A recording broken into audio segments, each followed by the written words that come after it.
Class 6 का exercise 1.2 का question number 4। चलिए देखते हैं। Kirti book store sold books worth ₹2,85,891 in the first week of June and books worth ₹4,07,68 in the second week of month।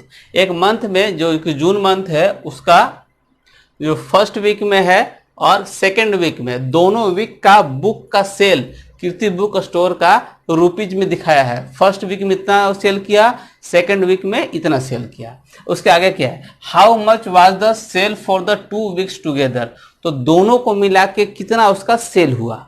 उसके बाद अगला क्वेश्चन भी है, लेकिन पहले हम लोग पहले क्वेश्चन को देख लेते हैं। यहां ले लेते हैं कीर्ति बुक स्टोर, छोटा कर दे, Kirti book stores sale in first week में कितना सेल हुआ। फर्स्ट वीक में लिखते हैं 2,85,891, इतना रुपीज उसका सेल हुआ है, इतना रुपीज। अब उसके बाद कीर्ति बुक स्टोर का सेल सेकेंड वीक में हो गया है।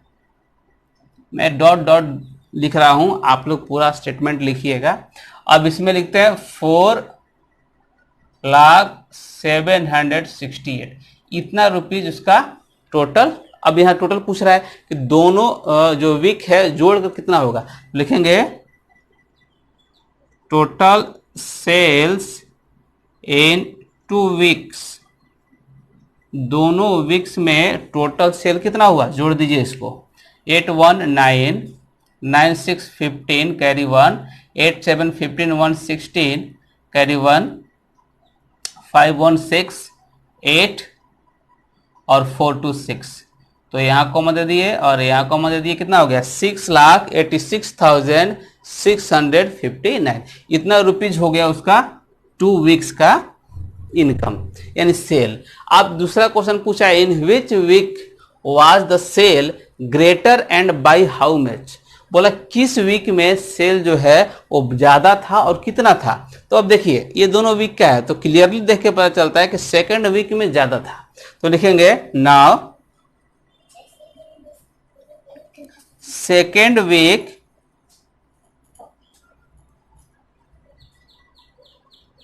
इन विच वीक, तो second week in second week लिखिए, in second week the sale is greater, ठीक है, बाय कितना। तो अब इस पहले वीक जो है और दूसरे पहले वीक और दूसरे वीक दोनों के बीच का जो डिफरेंस है वो निकाल देते हैं, क्योंकि पूछ रहा है कितना ज्यादा है। तो एक 4 लाख है, एक 2 लाख समथिंग है, दोनों को माइनस कर देंगे पता चलेगा। तो इसमें से माइनस कर दीजिए 00768। अब इसमें से हमको इसको एक बार माइनस कर देना है तो आसानी से निकल जाएगा। 8 में से 1 गया 7, 16 और ये 7 हो जाएगा, यहाँ 6 बचेगा 16, 8 हो जाएगा, यहाँ 9 में से 5 जाएगा 4 होगा, 9 में से 8 जाएगा 1 होगा, 3 में से 2 जाएगा 1 होगा, मतलब 1 लाख। एक ये आंसर हो गया और एक आंसर हो गया 1,40,877 रुपीज। ये हो गया सेकेंड आंसर। मतलब क्वेश्चन पहले आप गौर से पढ़िए और उसको ध्यान से समझिए तो बनाना कोई मुश्किल नहीं है। और फिर एक बार मैं याद दिला रहा हूँ, statement should be must to get the maximum marks in the exam, so that, इसलिए मैंने इस चैनल पे जितना भी जो बच्चों का दिक्कत होता है वो मैंने समझा है और उसको ट्रांसलेट करके हिंदी में समझा कर बताने का ट्राई किया है, ताकि बच्चा खुद से मैथ बनाएगा। तो चलिए अगले क्वेश्चन में चलते हैं हम लोग। एक्सरसाइज 1.2 का क्वेश्चन नंबर 5 देखते हैं हम लोग। 5 में है, find the difference between the greatest and the least यानी कि smallest 5 digit number that can be written using the digits 6, 2, 7, 4, 3 each only once. ये अलग अलग 5 डिजिट दिया है, इसको सिर्फ एक ही बार यूज करना है और 5 डिजिट का सबसे बड़ा नंबर और 5 डिजिट का सबसे छोटा नंबर ये हमको लिखना है और उसका डिफरेंस निकालना है। ठीक है, असेंडिंग डिसेंडिंग ऑर्डर के बारे में मैंने अपने वीडियोज़ में बताया है, आप मेरे वीडियोज़ की लिस्ट में जाकर देख सकते हैं। चलिए वापस आते हैं इस टॉपिक पे। हम लोग पहले यहाँ से लेते हैं greatest number. The numbers are, क्या क्या है, जो जो वैल्यू है उसको हम लोग लिख लेते हैं। तो इसमें सिर्फ वैल्यू यही है, हम लिख लिए। ठीक है, अब लिखेंगे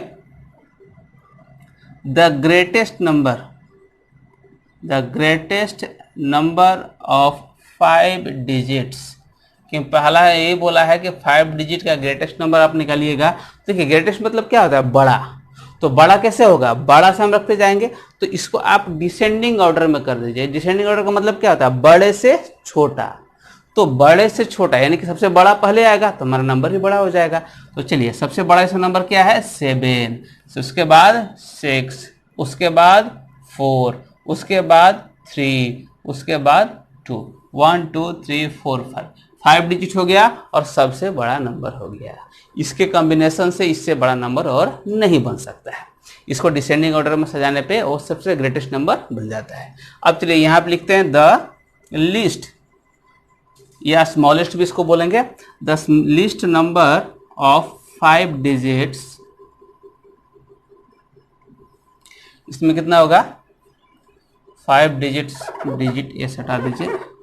अब इसमें है, इसको आप असेंडिंग ऑर्डर में कर दीजिए, इसका उल्टा, तो वो स्मॉलेस्ट हो जाएगा। इधर से लेंगे 2 3 4 6 7, ये हो गया स्मॉलेस्ट। क्यों, क्योंकि अब छोटा से बढ़ता गया।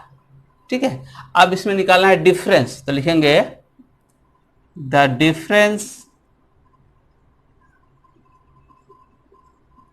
इज, डिफरेंस निकाल दीजिए। यहाँ पे इसका माइनस कर देना हम लोगों को। ये 12 में से 7 जाएगा 5, यहाँ बचेगा 2, फिर वहाँ आएगा 12 तो 6 बचेगा, यहाँ 3 यानी 13, 9 यहाँ बचेगा 5, 5 में से 3 जाएगा 2, 7 में से 2 जाएगा 5। ये हो जाएगा हमारा आंसर, यानी 52965, दिस इज द आंसर। तो कैसे ग्रेटेस्ट निकालना, कैसे स्मॉलेस्ट निकालना है, वो आसानी से आप लोग समझ गए होंगे। तो अब नेक्स्ट क्वेश्चन में चलते हैं हम लोग। इसका एक्सरसाइज 1.2 का क्वेश्चन नंबर 6 देखते हैं हम लोग।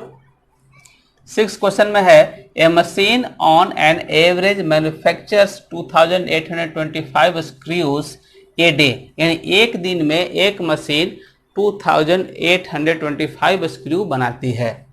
How many screws did it produce in the month of January 2006।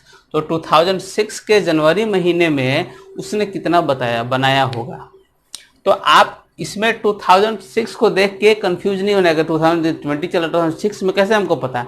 बस सिंपल सा है, जनवरी लिखा हुआ है, जनवरी में कितना दिन होता है, 31 डेज। बस 31 डेज में हमको कैलकुलेट कर देना है। अब यहाँ लिखेंगे कि जो वैल्यू दिया है उसको, पहले वैल्यू क्या दिया है वो, तो लिखेंगे ए मशीन ऑन एंड, नहीं समझ में आए तो उस सेंटेंस से को मिलता जुलता आप उतार दीजिए, अगर स्टेटमेंट नहीं आपको समझ में आया तो पहला तो ये हमारा नंबर है, उसी को हम ले लेंगे। On an average manufactures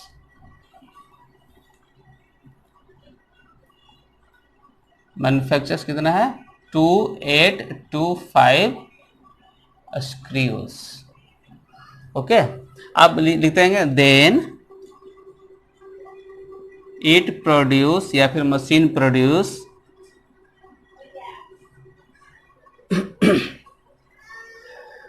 it produced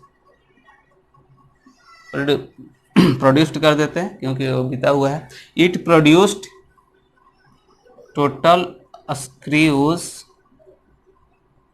in Jan 2006 equal to 2825 into 31, इतना स्क्रू वो लाया होगा। अब इसको मल्टीप्लाई कीजिए, 5282, 5 3 जा 15, कैरी 1, 8 3 जा 6 और 1 7, 8 3 जा 24, कैरी 2, 3 2 जा 6 और 2 8, कितना हो गया 5 5 2 7, 8 7 15, 42617 और 8। इसका मतलब जनवरी 2006 में इतने स्क्रू उसने प्रोड्यूस्ड किए थे। ठीक है, स्टेटमेंट आपको समझ में आ गया होगा। और इसको नहीं समझ में आया तो आप बुक वाला लाइन ही उससे मिलता जुलता लिख दीजिए, आपको आसान पड़ेगा स्टेटमेंट लिखने में। तो हम लोग अब अगला क्वेश्चन देखते हैं।